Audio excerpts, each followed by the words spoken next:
गौरी पुत्र गणेश भगवान की जय। बोलिए श्री लक्ष्मी नारायण भगवान की जय। जय श्री कृष्णा, राधे राधे। आज मार्गशीर्ष मास के कृष्ण पक्ष की एकादशी तिथि है। इस एकादशी को उत्पन्ना एकादशी के नाम से जाना जाता है। कुछ स्थानों पर इसे उत्पन्ना ग्यारस भी कहते हैं। आज ही के दिन भगवान श्री हरि विष्णु के शरीर से एक देवी का जन्म हुआ था। भगवान विष्णु ने एकादशी को उत्पन्न होने के कारण इन्हें एकादशी देवी का नाम दिया। इन्हीं एकादशी माता को सभी एकादशियों की जननी कहा जाता है तथा इसी तिथि से एकादशी व्रत की शुरुआत हुई थी। स्वयं भगवान श्री कृष्ण जी ने कहा है कि एकादशी माता स्वयं भगवान विष्णु की साक्षात शक्ति हैं। इन्हीं एकादशी माता ने देवताओं के कष्ट को हर कर उन्हें सुख दिया। वह प्राणी मात्र को क्या नहीं दे सकती। सुख, समृद्धि, शांति और मोक्ष समस्त सुख सहज ही प्राप्त हो जाते हैं। आज के दिन जो भी एकादशी माता और उत्पन्ना एकादशी की व्रत कथा को सुनता है उनके समस्त पाप कट जाते हैं तथा समस्त मनोकामनाओं की पूर्ति होती है। तो आज मैं आपको सुना रहा हूँ उत्पन्ना एकादशी की बड़ी ही दुर्लभ कथा। इस कथा को सुनने के बाद एकादशी माता की कथा को अवश्य सुनिएगा। तो आइए बड़ी ही श्रद्धा और प्रसन्न चित मन से भगवान श्री लक्ष्मी नारायण जी के चरणों का ध्यान करते हुए इन कथाओं को सुनते हैं। एक बार अर्जुन ने भगवान श्री कृष्ण जी से कहा, हे प्रभु, अब आप मुझे उत्पन्ना एकादशी की व्रत कथा को सुनाइए। तब भगवान श्री कृष्ण जी बोले, हे पार्थ, मैं तुम्हें उत्पन्ना एकादशी की व्रत कथा को सुनाता हूँ। इसे ध्यान पूर्वक श्रवण करो। सतयुग में एक महाभयंकर दैत्य हुआ। उसका नाम मुर था। उस दैत्य ने इंद्र आदि देवताओं पर विजय प्राप्त कर उन्हें उनके पद से हटा दिया। तब इंद्र ने भगवान शंकर से प्रार्थना की कि हे भोलेनाथ, हम सब देवता मुर दैत्य के अत्याचारों से दुखी होकर मृत्यु लोक में अपना जीवन व्यतीत कर रहे हैं। राक्षसों के भय से हम बहुत दुख और कष्ट भोग रहे हैं। मैं स्वयं बहुत दुखी और भयभीत हूँ। अन्य देवताओं की तो बात ही क्या है। अतः हे कैलाशपति, कृपा कर आप मुर दैत्य के अत्याचार से बचने का उपाय बताइए। देवराज की प्रार्थना सुन शंकर जी ने कहा, हे देवेंद्र, आप भगवान श्री हरि के पास जाइए। मधु कैटभ का संहार करने वाले भगवान विष्णु देवताओं को अवश्य ही इस भय से मुक्त करेंगे। महादेव जी के आदेश अनुसार इंद्र तथा अन्य देवता क्षीर सागर गए, जहां पर भगवान श्री हरि शेष सैया पर विराजमान थे। इंद्र सहित सभी देवताओं ने भगवान विष्णु के समक्ष उपस्थित होकर उनकी स्तुति की। हे तीनों लोकों के स्वामी, आप स्तुति करने योग्य हैं। हम सभी देवताओं का आपको कोटि कोटि प्रणाम है। हे दैत्यों के संहारक, हम आपकी शरण में हैं। आप हमारी रक्षा करें। हे त्रिलोकपति, हम सभी देवता दैत्यों के अत्याचारों से भयभीत होकर आपकी शरण में आए हैं। इस समय दैत्यों ने हमें स्वर्ग से निकाल दिया है और हम सभी देवता बड़ी ही दयनीय स्थिति में मृत्यु लोक में विचरण कर रहे हैं। अब आप ही हमारे रक्षक हैं, रक्षा कीजिए। हे कैलाशपति, हे जगन्नाथ, हमारी रक्षा करें। देवताओं की करुण पुकार को सुनकर भगवान श्री हरि बोले, हे देवगणों, वह कौन सा दैत्य है जिसने देवताओं को जीत लिया है? आप सभी देवगण किसके भय से पृथ्वी लोक में भटक रहे हैं? क्या वह दैत्य इतना बलवान है जिसने इंद्र सहित सभी देवताओं को जीत लिया है? तुम निर्भय होकर मुझे सब हाल बताओ। भगवान विष्णु के इन स्नेहमयी वचनों को सुनकर देवेंद्र ने कहा, हे प्रभु, प्राचीन काल में ब्रह्मवंश में उत्पन्न हुआ नाड़ी जंगम नाम का एक असुर था, जिसका मुर नामक एक पुत्र है जो चंद्रवती नामक नगरी में निवास करता है, जिसने अपने बल से मृत्यु लोक और देवलोक को जीत लिया है और सब देवताओं को देवलोक से निकालकर अपने दैत्य कुल के असुरों को इंद्र, अग्नि, यम, वरुण, चंद्रमा आदि लोकपाल बना दिया है। वह स्वयं सूर्य बनकर पृथ्वी को तापता है और स्वयं मेघ बनकर जल की वर्षा करता है। अतः आप इस बलशाली भयानक असुर का संहार करके देवताओं की रक्षा करें। देवेंद्र के मुख से ऐसे वचन सुन भगवान विष्णु बोले, हे देवताओं, मैं आपके शत्रु का शीघ्र ही संहार करूंगा। आप सब इसी समय मेरे साथ चंद्रवती नगरी चलिए। देवताओं की पुकार पर भगवान विष्णु तुरंत ही उनके साथ चल दिए। उधर दैत्यराज मुर ने अपने तेज से जान लिया था कि श्री विष्णु युद्ध की इच्छा से उसकी राजधानी की तरफ आ रहे हैं। अतः अपने राक्षस योद्धाओं के साथ वह भी युद्ध भूमि में आकर गरजने लगा। देखते ही देखते युद्ध शुरू हो गया।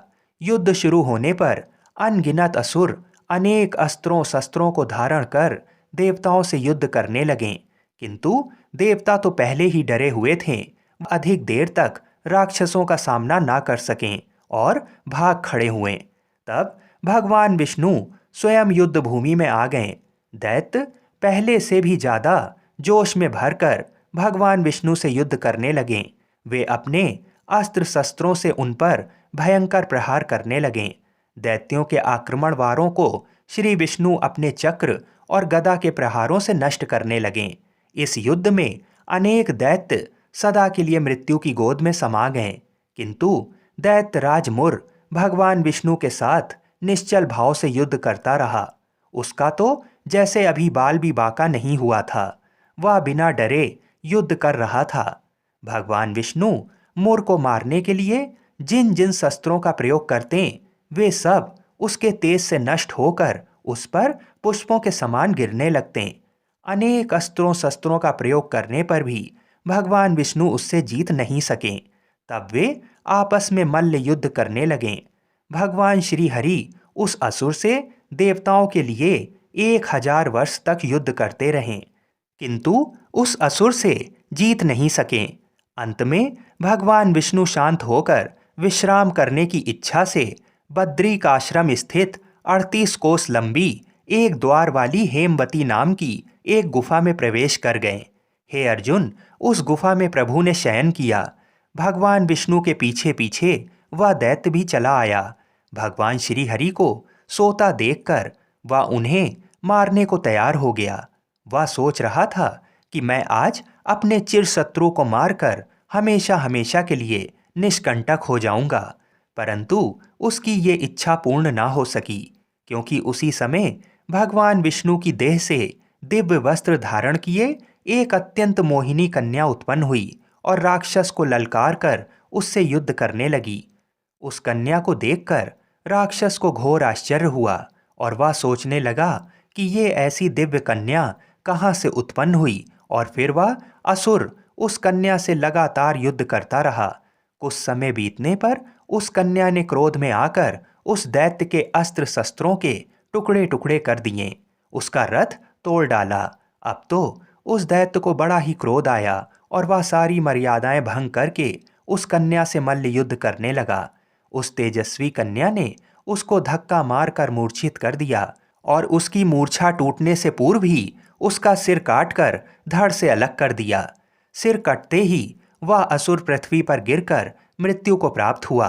बाकी बचे असुर अपने राजा का ऐसा दुखद अंत देखकर भयभीत होकर पाताल लोक में भाग गए। भगवान विष्णु जब निद्रा से जागे तो उस असुर को मरा देखकर उन्हें घोर आश्चर्य हुआ और वे सोचने लगे कि इस महाबली को किसने मारा है। तब वह तेजस्वी कन्या श्री हरि से हाथ जोड़कर बोली, हे जगदीश्वर, ये असुर आपको मारना चाहता था, तब मैंने आपके शरीर से उत्पन्न होकर इस असुर का वध किया है। कन्या की बात सुन भगवान बोले, तुमने इस असुर को मारा है, अतः हे कन्या, मैं तुमसे अत्यंत प्रसन्न हूँ। इसे मारकर तुमने तीनों लोकों के देवताओं के कष्ट को हरा है, इसलिए तुम अपनी इच्छा अनुसार वरदान मांग लो, मैं तुम्हारी प्रत्येक इच्छा को पूर्ण करूंगा। भगवान की बात सुन कन्या बोली, हे प्रभु, मुझे ये वरदान दीजिए कि जो भी मनुष्य या देव मेरा व्रत करे उसके सभी पाप नष्ट हो जाएं और अंत में उसे स्वर्गलोक की प्राप्ति हो। मेरे व्रत का आधा फल रात्रि को मिले और उसका आधा फल एक समय भोजन करने वाले को मिले। जो श्रद्धालु भक्ति पूर्वक मेरे व्रत को करे वे निश्चय ही वैकुंठ लोक को प्राप्त करे। जो मनुष्य मेरे व्रत में दिन तथा रात्रि को एक बार भोजन करे वह धन्य धान्य से भरपूर रहे। कृपा करके मुझे ऐसा वरदान दीजिए। भगवान श्री हरि ने कहा, हे कन्या, ऐसा ही होगा। मेरे और तुम्हारे भक्त एक ही होंगे और अंत में संसार में प्रसिद्धि को प्राप्त होकर मेरे लोक को प्राप्त करेंगे। हे कल्याणी, तुम एकादशी को पैदा हुई हो, इसलिए तुम्हारा नाम भी एकादशी हुआ। और क्योंकि तुम मेरे अंश से उत्पन्न हुई हो, इसलिए संसार में तुम उत्पन्ना एकादशी के नाम से जानी जाओगी।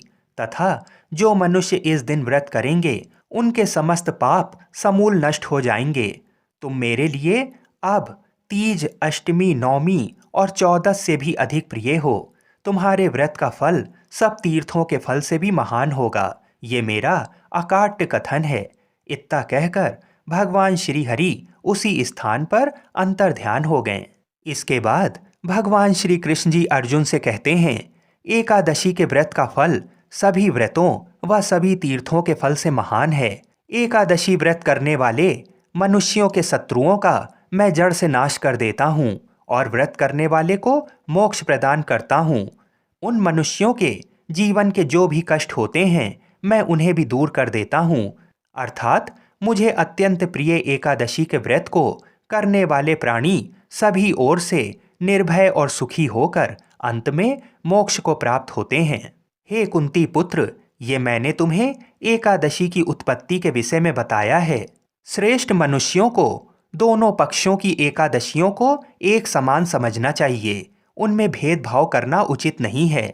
जो मनुष्य एकादशी महात्म्य का श्रवण व पठन करेंगे, उन्हें अश्वमेघ यज्ञ के समान फल प्राप्त होगा। ये मेरा अकाट्य वचन है। बोलिए श्री लक्ष्मी नारायण भगवान की जय। बोलिए श्री राधा कृष्ण भगवान की जय। बोलिए एकादशी माता की जय।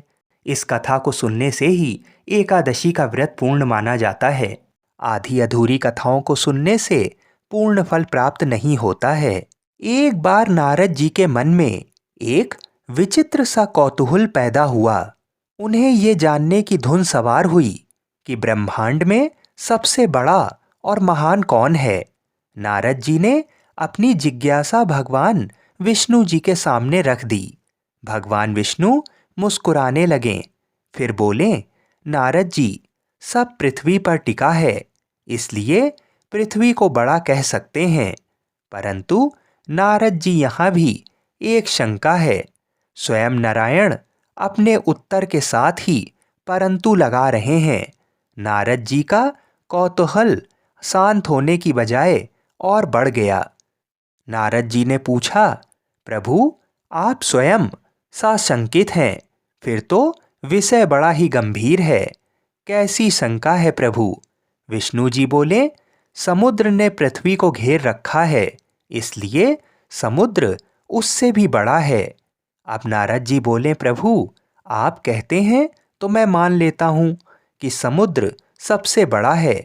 ये सुनकर विष्णु जी ने एक बात और छेड़ दी, परंतु नारद जी, समुद्र को अगस्त मुनि ने पी लिया था, इसलिए समुद्र कैसे बड़ा हो सकता है? बड़े तो फिर अगस्त मुनि जी हुए। नारद जी के माथे पर बल पड़ गया। फिर भी उन्होंने कहा, प्रभु, आप कहते हैं तो अब अगस्त मुनि जी को ही बड़ा मान लेते हैं। नारद जी अभी इस बात को स्वीकारने के लिए तैयार हुए ही थे कि विष्णु जी ने नई बात कहकर उनके मन को चंचल कर दिया। श्री विष्णु जी बोले, नारद जी, पर ये भी तो सोचिए, वह रहते कहाँ हैं? आकाश मंडल में एक सुई की नोक बराबर स्थान पर जुगनू की तरह दिखते हैं। फिर वह कैसे बड़े? बड़ा तो आकाश को होना चाहिए। नारद जी बोले, हाँ प्रभु, आप ये बात तो सही कह रहे हैं। आकाश के सामने अगस्त ऋषि का तो अस्तित्व ही विलीन हो जाता है। आकाश ने ही तो सारी सृष्टि को घेर रखा है। आकाश ही श्रेष्ठ है और सबसे बड़ा है। भगवान विष्णु जी ने नारद जी को थोड़ा और भ्रमित करने की सोची। श्री हरि बोल पड़े, पर नारद जी, आप एक बात भूल गए हैं।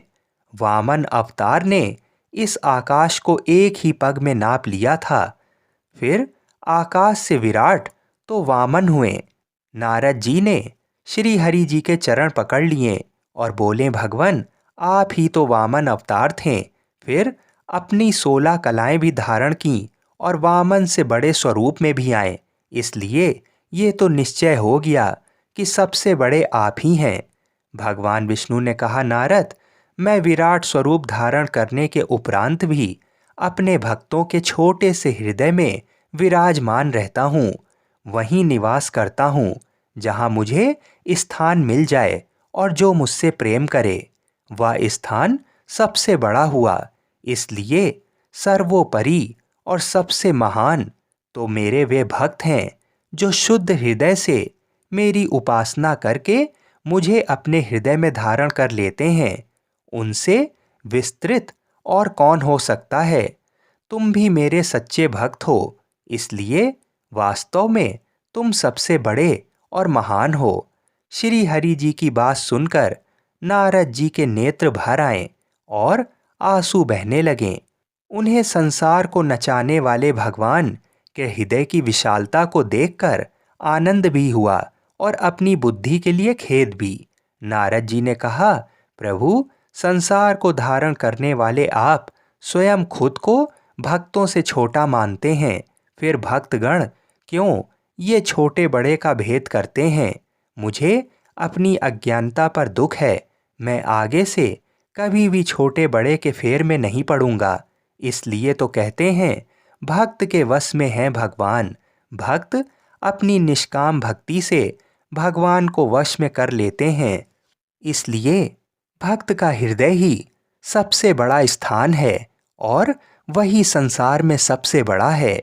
बोलिए श्री राधा कृष्ण भगवान की जय।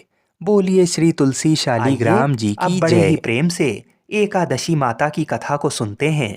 इस कथा को सुनने से ही व्रत पूर्ण माना जाता है। उसके बाद भगवान श्री लक्ष्मी नारायण जी की बहुत ही सुंदर कथा को सुनेंगे। एक बूढ़ी माँ ने एक बार एकादशी का व्रत रखा। बड़ा ही भाव भक्ति से पूजा अर्चना की। उन्हें वृद्धावस्था में क्या बाधा थी, वे तो अपने पुत्र पौत्रों की सुख सुविधा के लिए व्रत रखने लगी थीं। वे दिन भर तो जरा कठोर मन करके अपनी प्यास को रोके रहीं। दिन में पूजा पाठ किया, कथा सुनी और पंडित जी को मिट्टी के पात्र में भरकर पानी और ऋतु फल दान में दिए। दोना भर भर के बूरा शक्कर वितरण किया। उन्हें गर्मी के कारण बहुत बेचैनी हो रही थी। इस कारण से बड़ी देर तक पानी में पड़ी रहीं और पानी के कुल्ला करती रहीं। मुंह धोती रहीं, तब कहीं थोड़ा बहुत धैर्य बंध पाया। धूप तो तेज पड़ ही रही थी, इस कारण बार बार मुंह सूख रहा था। बूढ़ी माँ बहुत बेचैन हो रही थीं। एक बुढ़ापा और दूसरा ये भयंकर गर्मी। वृद्धावस्था की स्थिति तो कुछ दूसरी ही प्रकार की होती है। जैसे जैसे रो धो के दिन कट पाया, अब पहाड़ सी रात सामने थी। उसका कटना बड़ा ही कठिन दिखाई दे रहा था। खटिया पर पड़े शांति नहीं मिल रही थी। वे बार बार करवट बदल रही थीं। अनेक बार वे बाहर जातीं और भीतर आतीं। उन्हें घर के अंदर शांति नहीं थी। वे पड़ी पड़ी एकादशी माता का स्मरण करती रहीं। वे कहती रहीं कि हे माता जी, आप मेरी लाज रखिएगा। आप ही मुझे शक्ति दे दीजिएगा जिससे मैं भली भांति आपका व्रत कर सकूं और ये पहाड़ सी रात शांतिपूर्वक व्यतीत हो सके। प्यास के कारण बूढ़ी माँ की बेचैनी तो बढ़ ही रही थी। उन्होंने धैर्य रखने का बहुत प्रयास किया, किंतु सहनशीलता की सीमा टूट गई और वे घबरा कर एकदम चिल्ला पड़ीं। बोलीं कि बचाओ बचाओ। अम्मा का चिल्लाना सुनकर परिवार भर के नर नारी, बच्चे और पड़ोसी एकत्रित होकर बूढ़ी अम्मा की खटिया के समीप पहुंच गए। सबने पूछा कि अम्मा जी, आपको क्या हुआ? आप क्यों चिल्ला रही हैं? आप इस वृद्धावस्था में ये कठिन व्रत क्यों कर रही हैं? अम्मा जी, शक्ति से ही भक्ति होती है। थोड़ी ही देर में वे फिर से बोलीं कि अरे, हमारे तो प्राण ही निकले जा रहे हैं। मेरी छाती पर ठंडे पानी का घड़ा रख दीजिए। नातियों ने दादी की छाती पर ठंडे पानी का पात्र रख दिया। तब कहीं उन्हें थोड़ा बहुत आराम मिला और थोड़ी देर के लिए उन्होंने अपनी आंखें बंद कर लीं। एकादशी माता ने सोचा कि ये बूढ़ी अम्मा हैं तो बहुत कठोर, जरा जाकर उसकी परीक्षा लेना चाहिए। वे आधी रात को मुर्गा बनकर टेर लगाने लगीं। मुर्गा की आवाज़ सुनकर दादी जल्दी से उठीं और बाहर जाकर आसमान की ओर देखा, किंतु आसमान में कहीं उन्हें प्रातःकालीन तारा दिखाई नहीं दिया। वे सोचने लगीं कि ये मुर्गा क्यों और कैसे बोल गया। उन्हें प्यास तो लगी रही थी। थोड़ा बहुत उनका मन भी विचलित होने लगा था, किंतु अंत में उन्होंने दृढ़ निश्चय किया कि मैं अब व्रत को पूर्ण करके ही छोड़ूंगी, चाहे भले ही मेरे प्राण निकल जाएं। ये सोचकर फिर वे खटिया पर शिथिल होकर लेट गईं। थोड़ी ही देर में एकादशी माता ने उनकी फिर से परीक्षा लेनी चाहिए। एक छोटी सी बालिका एक गिलास में शरबत लेकर उनके सिरहाने खड़ी हो गई और जोर से बोली कि दादी जी, सवेरा हो गया है, आप हाथ मुंह धोकर शरबत पी लीजिए। पहले तो शरबत का गिलास देखकर उनका मन ललचाने लगा, किंतु अचानक व्रत का स्मरण हो आया और उन्होंने सोचा कि मैं किसी भी प्रकार से अभी शरबत नहीं पी सकती हूँ, और वे शांतिपूर्वक अपनी खटिया पर लेट गईं। फिर थोड़ी ही देर में उन्हें ऐसा लगा जैसे किसी ने उन्हें पानी के कुएं में पटक दिया हो। वे बड़ी देर तक उस कुएं में हाथ पांव चलाती रहीं, किंतु उन्होंने अपने मुंह में पानी की एक बूंद भी नहीं जाने दी और वे दृढ़तापूर्वक अपना व्रत पालती रहीं। थोड़ी ही देर में ना जाने कहाँ से सामने आग जलने लगी, जिससे भारी गर्मी बढ़ने लगी। प्यास के कारण प्राण निकलने लगे, किंतु बूढ़ी अम्मा का कुछ भी नहीं बिगाड़ पाया। वे जहाँ की तहाँ मुस्कुराती हुई सी बैठी रहीं। थोड़ी ही देर में बाहर प्रकाश दिखाई देने लगा। ऐसा लगा कि जैसे सवेरा हो गया हो। बूढ़ी अम्मा ने जब बाहर निकल कर देखा तो समझ गईं कि अभी सवेरा होने में 3-4 घंटे की देरी है। ये जानकर वे शांतिपूर्वक इधर उधर घूमने फिरने लगीं। एकादशी माता ये बात अच्छी तरह से समझ गईं कि ये बूढ़ी अम्मा किसी भी प्रकार से अपने व्रत से नहीं टल सकती हैं। वे उनके सत्य व्रत को अच्छी तरह से समझ गईं। सवेरा होते ही बूढ़ी माता ने स्नान किया, भगवान का पूजन पाठ किया, एकादशी माता की कथा सुनी, ब्राह्मणों को दक्षिणा देकर भोजन कराया। तब कहीं उन्होंने जल ग्रहण किया। कन्याओं को भोजन कराने के बाद अम्मा ने स्वयं भोजन किया। उस श्रेष्ठ व्रत के प्रताप से बूढ़ी अम्मा की आयु में वृद्धि हो गई। उनका घर परिवार हरा भरा हो गया। घर में अब उनके कोई अभाव नहीं रहा। वे हर तरह के सुख साधनों से संपन्न हो गईं। नाती नातिनों से उनका घर भर गया और वे उसी दिन से 12 महीने की एकादशी का व्रत करने लगीं। एकादशी माता के व्रत के प्रताप से इस संसार में हर प्रकार के सुख भोग कर अंत में वैकुंठ धाम को चली गईं। जैसे एकादशी माता ने बूढ़ी माता और उनके परिवार को हरा भरा किया, ऐसे ही एकादशी माता हम सभी की मनोकामनाओं को पूर्ण करें। बोलिए श्री लक्ष्मी नारायण भगवान की जय। एक संत बरसाने में रहते थे और हर रोज सुबह उठकर यमुना जी में स्नान करके राधा जी के दर्शन करने जाया करते थे। ये नियम हर रोज का था। जब तक राधा रानी के दर्शन नहीं कर लेते थे तब तक जल भी ग्रहण नहीं करते थे। दर्शन करते करते तकरीबन उनकी उम्र 80 वर्ष की हो गई। वे संत रोज की तरह सुबह उठें और यमुना में स्नान किया और राधा रानी के दर्शन को चले गए। मंदिर के पट खुले और राधा रानी के दर्शन करने लगे। दर्शन करते करते संत के मन में भाव आया कि मुझे राधा रानी के दर्शन करते करते आज 80 वर्ष हो गए, लेकिन आज तक राधा रानी को कोई भी वस्त्र नहीं चढ़ाया। लोग राधा रानी के लिए कोई नारियल लाता है, कोई चुनरिया लाता है, कोई चूड़ी लाता है, कोई बिंदी लाता है, कोई साड़ी लाता है, कोई लहंगा चुनरिया लाता है, लेकिन मैंने तो आज तक कुछ भी नहीं चढ़ाया है। ये विचार संत जी के मन में आया, जब सभी मेरी राधा रानी के लिए कुछ ना कुछ लाते हैं तो मैं भी अपनी राधा रानी के लिए कुछ ना कुछ लेकर जरूर आऊँगा, लेकिन क्या लाऊं जिससे मेरी राधा रानी खुश हो जाएं। तो संत जी ये सोचकर अपनी कुटिया में आ गए। सारी रात सोचते सोचते सुबह हो गई। फिर वे उठकर स्नान किया और आज अपनी कुटिया में ही राधा रानी के दर्शन पूजन किए। दर्शन के बाद बाजार में जाकर सबसे सुंदर वाला लहंगा चुनरिया का कपड़ा लाएं और अपनी कुटिया में जाकर ही अपने ही हाथों से लहंगा चुन्नी को सिला और सुंदर से सुंदर उस लहंगा चुनरिया में गोटा लगाया। जब पूरी तरह से लहंगा चुन्नी को तैयार कर लिया तो मन में सोचा कि इस लहंगा चुनरिया को अपनी राधा रानी को पहनाऊंगा तो बहुत ही सुंदर मेरी राधा रानी लगेंगी। ये सोच करके आज संत जी उस लहंगा चुन्नी को लेकर राधा रानी जी के मंदिर को चलें। मंदिर की सीढ़ियां चढ़ने लगें और अपने मन में सोच रहे थे कि आज मेरे हाथों के बनाए हुए लहंगा चुन्नी राधा रानी को पहनाऊंगा तो मेरी लाडली खूब सुंदर लगेंगी। ये सोच कर ही वे जा रहे थे। इतने में ही एक बरसाना की लड़की आई और बाबा से कहती है, बाबा आज बहुत ही खुश हो, क्या बात है, मुझे भी बताओ। तब बाबा ने कहा कि लाली, आज मैं बहुत खुश हूँ। आज मैं अपने हाथों से राधा रानी के लिए लहंगा चुन्नी बनाया है। इस लहंगा चुन्नी को राधा रानी जी को पहनाऊंगा और मेरी राधा रानी बहुत सुंदर दिखेंगी। तब उस लाली ने कहा, बाबा मुझे भी दिखाओ कि आपने कैसा लहंगा चुन्नी बनाया है।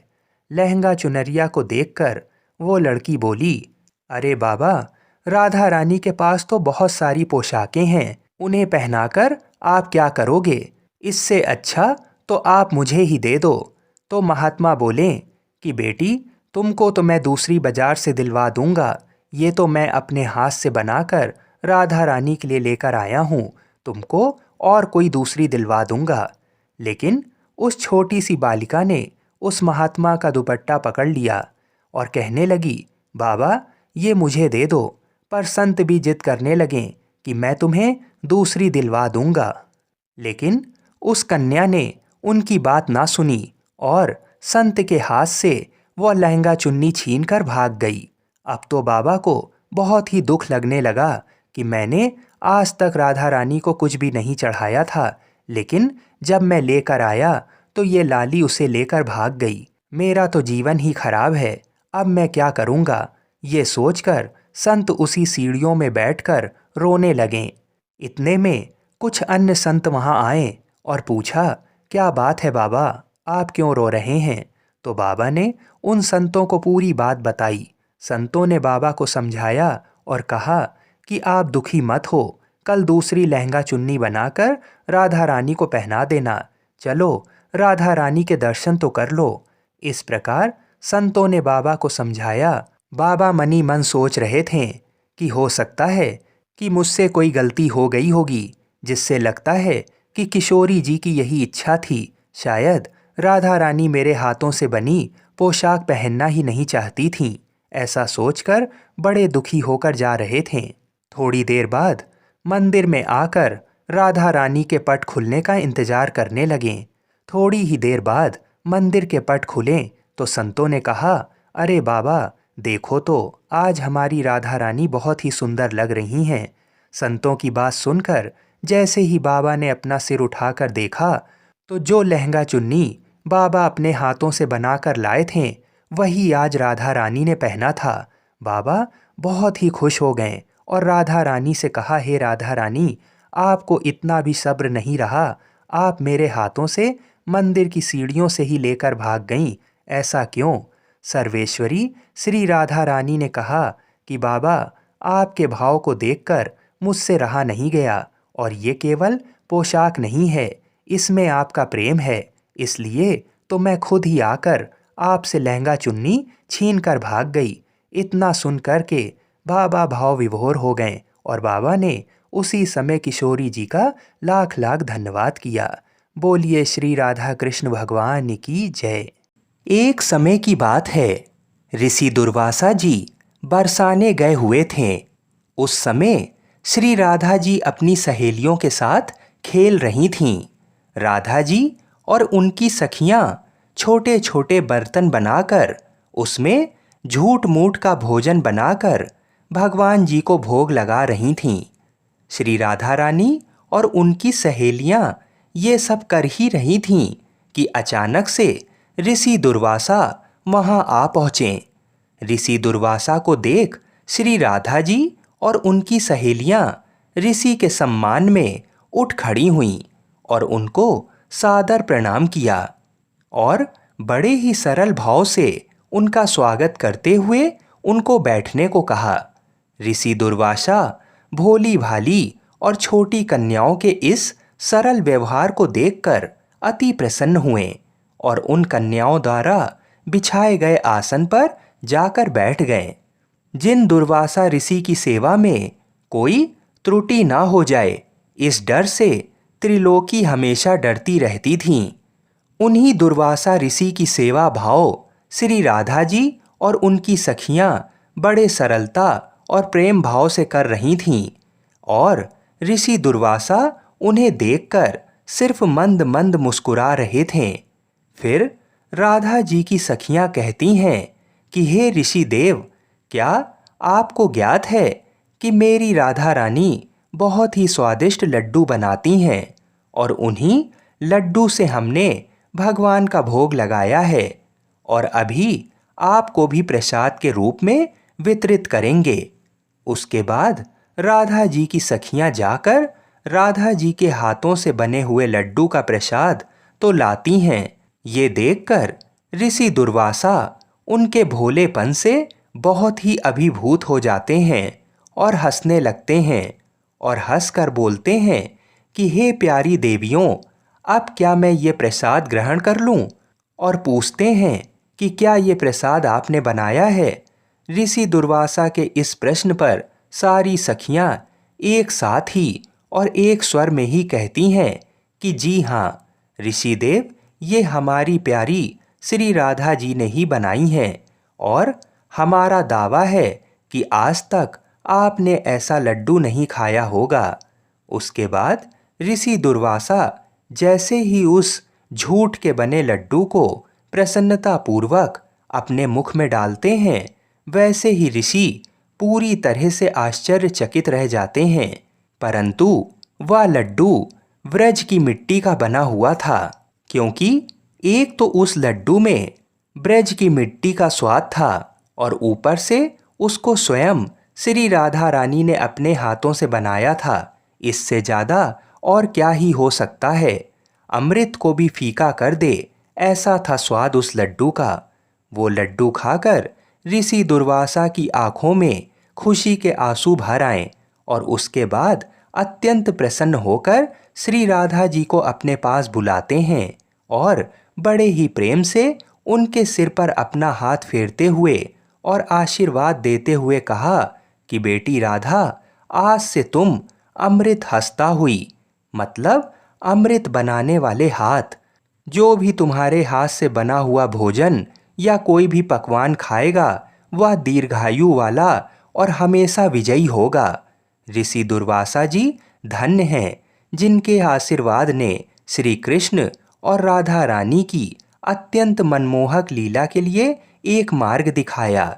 इसीलिए जिस स्थान पर भगवान श्री कृष्ण जी का भोग तैयार होता है, उसे श्री राधा जी की रसोई कहा जाता है। इसी कारण से भगवान श्री कृष्ण जी बिना राधा रानी के कोई भी भोग ग्रहण नहीं करते हैं। भगवान श्री कृष्ण जी के लिए जो भी भोग बनता है, वो स्वयं श्री राधा रानी ही बनाती हैं। बिना उनकी आज्ञा के कोई भी भोग भगवान श्री कृष्ण जी तक नहीं पहुंचता है। बोलिए श्री राधा रानी की जय।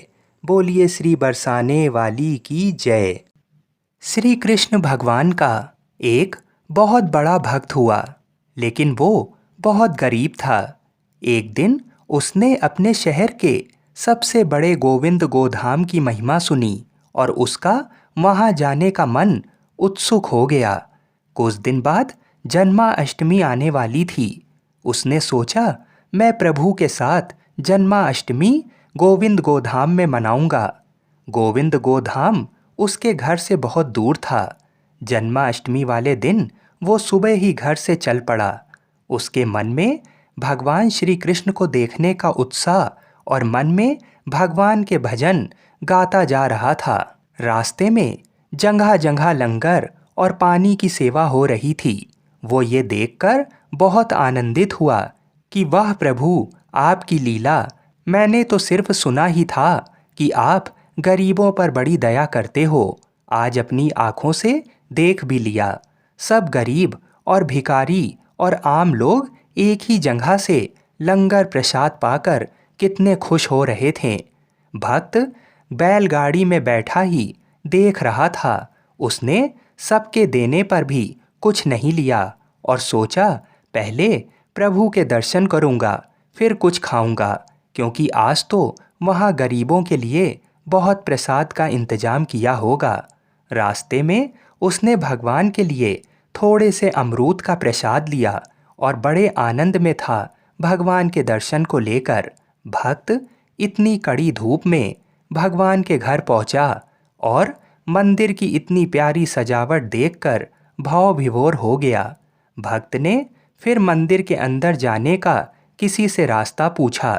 किसी ने उसे रास्ता बता दिया और कहा, ये जो लाइनें लगी हुई हैं, आप भी उस लाइन में लग जाओ। वो भक्त भी उसी लाइन में लग गया और वहाँ बहुत ही भीड़ थी। पर एक और लाइन उसके साथ ही थी, पर वो एकदम खाली थी। भक्त को बड़ी हैरानी हुई कि यहाँ इतनी भीड़ है और यहाँ तो बारी ही नहीं आ रही है और वो लाइन से लोग जल्दी जल्दी दर्शन करने जा रहे हैं। उस भक्त से रहा ना गया। उसने अपने साथ वाले भक्त से पूछा कि भैया, यहाँ इतनी भीड़ और वो लाइन इतनी खाली क्यों है, और वहाँ सब जल्दी जल्दी दर्शन के लिए कैसे जा रहे हैं? वो तो हमारे से काफ़ी बाद में आए थे। तब उस दूसरे भक्त ने कहा, भाई, ये अमीरों की लाइन है, इसमें गांव के अमीर लोग हैं। भक्त ने जैसे ही ये बात सुनी तो उसकी आंखें खुली रह गईं। उसने मन में सोचा, भगवान के दर पे क्या अमीर क्या गरीब, यहाँ तो सब समान होते हैं। कितनी देर भूखे प्यासे रहकर उस भक्त की बारी दरबार में आ ही गई और भगवान को वो दूर से देख रहा था और उनकी छवि को देखकर बहुत आनंदित हो रहा था। वो देख रहा था कि भगवान को तो सब लोग यहाँ 56 भोग चढ़ा रहे हैं और वो अपने थोड़े से अमरूद सबसे छुपा रहा था। जब दर्शन की बारी आई तो सेवादारों ने उसे ठीक से दर्शन भी नहीं करने दिए और जल्दी चलो ऐसा कहते हुए उसे आगे बढ़ा दिया। उसकी आंखें भर आईं और उसने चुपके से अपने वो अमरूद वहाँ रख दिए और दरबार से बाहर चला गया। जब दरबार के बाहर गया तो लंगर प्रसाद लिखा हुआ था। भक्त को बहुत भूख लगी थी। सोचा अब प्रसाद ग्रहण कर लूं। जैसे ही वो लंगर खाने पहुंचा तो 2 दरबान खड़े थे। वहाँ उन्होंने उस भक्त को रोका और कहा कि ये सिर्फ अमीरों के लिए है, आप यहाँ प्रसाद नहीं ले सकते। भक्त ने कहा, मैं तो अमीर नहीं हूँ, फिर मेरा यहाँ क्या काम। भक्त की आंखों में इतने आंसू आ गए और वो फूट फूट कर रोने लगा और भगवान से नाराज हो गया और अपने घर वापस जाने लगा। रास्ते में वो भगवान से मन ही मन बातें करता रहा और उसने कहा, प्रभु, आप भी अमीरों की तरफ हो गए, आप भी बदल गए हैं। प्रभु, मुझे आपसे तो ये आशा ना थी। और सोचते सोचते सारे रास्ते रोता रहा। भक्त घर पर पहुंचकर रोता रोता सो गया। भक्त को भगवान ने नींद में दर्शन दिए और भक्त से कहा, तुम नाराज मत हो, तुम मेरे प्यारे भक्त हो।